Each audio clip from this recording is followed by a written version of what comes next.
नमस्कार, मैं हूं आपके साथ सुरभि। आप देख रहे हैं एक्सप्रेस न्यूज भारत। रुख करते हैं बड़ी खबर की ओर। उत्तराखंड में पेटकुल के प्रबंध निदेशक पद को लेकर एक बड़ा विवाद सामने आ रहा है। माननीय उत्तराखंड उच्च न्यायालय द्वारा नियुक्ति को निरस्त किए जाने के बाद भी पूरे घटनाक्रम ने शासन प्रशासन की कार्यप्रणाली पर गंभीर सवाल खड़े कर दिए हैं। उत्तराखंड में पेटकुल यानी power transmission corporation of Uttarakhand limited के प्रबंध निदेशक पद को लेकर बड़ा विवाद खड़ा हो गया है। माननीय उत्तराखंड उच्च न्यायालय के आदेश के बाद भी घटनाक्रम जिस तरह से आगे बढ़ा है, उसने शासन प्रशासन की कार्यप्रणाली पर गंभीर सवाल खड़े कर दिए हैं।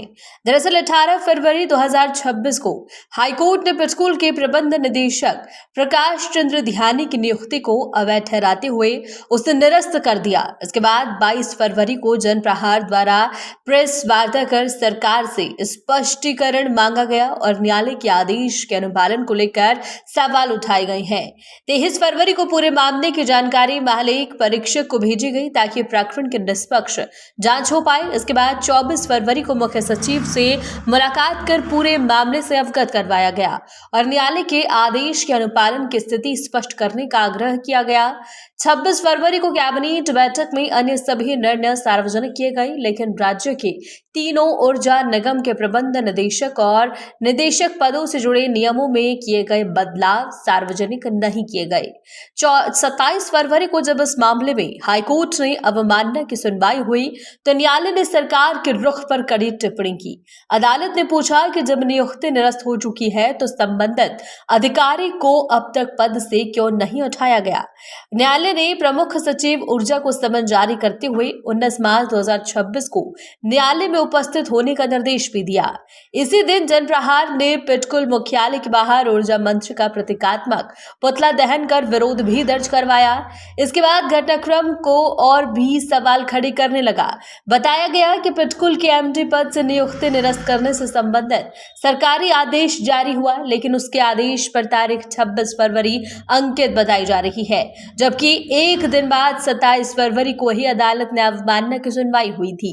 3 मार्च को पेटकुल और यूपीसीएल में निदेशक पदों के लिए चल रही चयन प्रक्रिया के साक्षात्कार स्थगित होने को खबर सामने आई और 7 मार्च को ऊर्जा अनुभाग 2 की ओर से तीनों निगमों पेटकुल, यूपीसीएल और यूजेवीएनएल के प्रबंध निदेशकों और निदेशकों की नियुक्ति से जुड़े नियमों में बदलाव के 3 अलग अलग कार्यालय ज्ञापन जारी किए गए।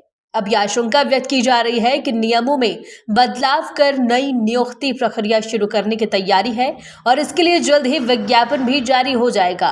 सवाल ये भी उठ रहा है कि क्या इन नियमों में बदलाव किसी विशेष व्यक्ति को पद पर बनाए रखने के उद्देश्य से किए जा रहे हैं।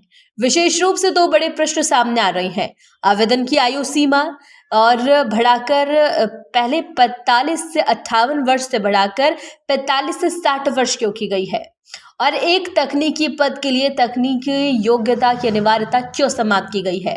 जनप्रहार का कहना है कि ऊर्जा विभाग स्व मुख्यमंत्री के पास है, इसलिए सरकार को पूरे मामले में पारदर्शी स्पष्टीकरण देना चाहिए। संगठन की मांग है कि पेटकुल के एमडी पद के जुड़े सभी आदेश सार्वजनिक किए जाएं, नियमों में किए गए बदलाव की पूरी प्रक्रिया पारदर्शी बनाई जाए, न्यायालय के आदेश के अनुपालन की स्थिति स्पष्ट की जाए। यदि किसी प्रकार की अनियमितता पाई जाती है तो इसकी निष्पक्ष जांच कराई जाए।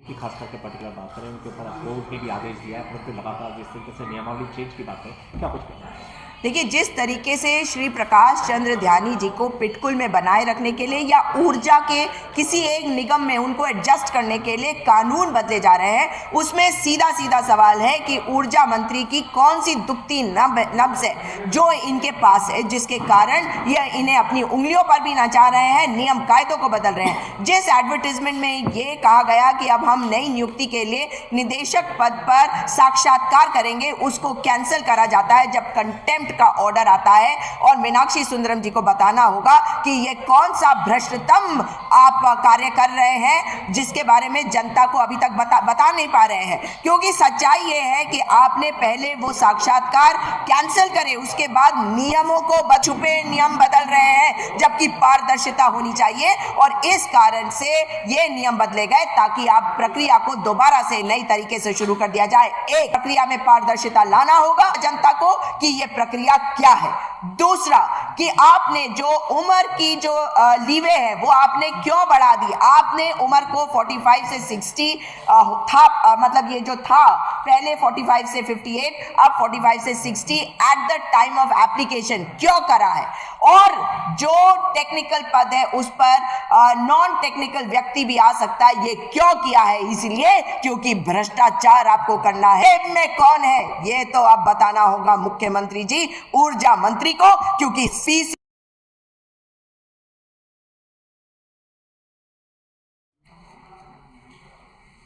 मैम आप पत्रकार भी हैं।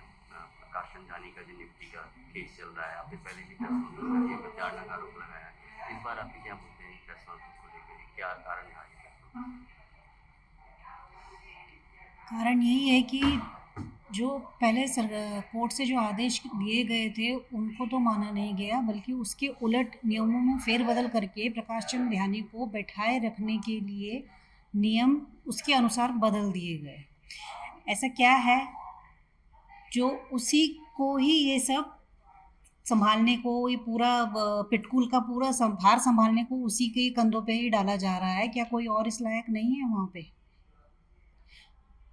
दूसरा, इसने जो कहा था वो इसने करके दिखाया है, वो अब हमें अच्छे से समझ में आ गया। इसने पहले भी कहा था कि मेरे जो मुख्यमंत्री हैं, चाहे उनके अधीनस्थ और भी हैं, ये सब मेरी जेब में हैं, मैं जो चाहे मैं अपनी मर्जी से मैं इसको करवा सकता हूँ और मैं यहाँ पर से अपने रिटायरमेंट के बाद तक भी मैं हिलने वाला नहीं हूँ।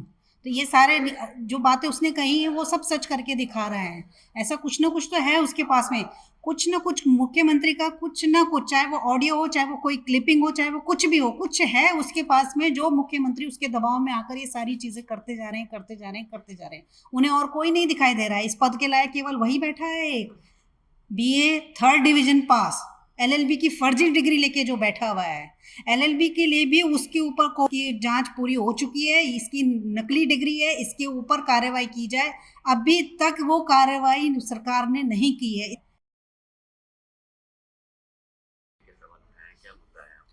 देखिए, प्रकाश चंद्र ध्यानी के पास न जाने मुख्यमंत्री और ऊर्जा मंत्री की ऐसी कौन सी चाबी है जिसको लेकर वो मुख्यमंत्री जी इतने उनके कायल हुए जा रहे हैं कि कायदे कानून नियम सब ताक पे रखकर केवल उनको बनाए रखने के लिए पूरा सिस्टम लगा दिया है।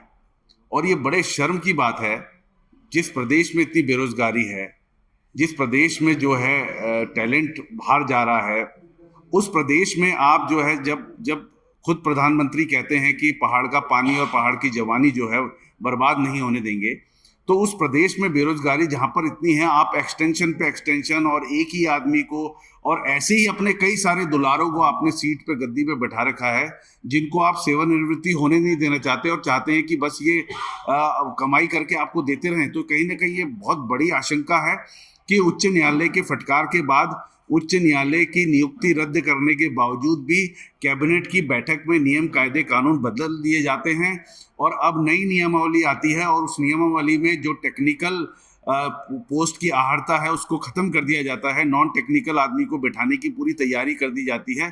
तो ये सीधा सीधा समझ में आता है कि ऊर्जा के तीनों निगमों में कहीं ना कहीं इस व्यक्ति को, प्रकाश चंद्र ध्यानी को बैठाने की मुख्यमंत्री जी की आगामी योजना पूरी होने जा रही है, जिसके खिलाफ हम खड़े हैं।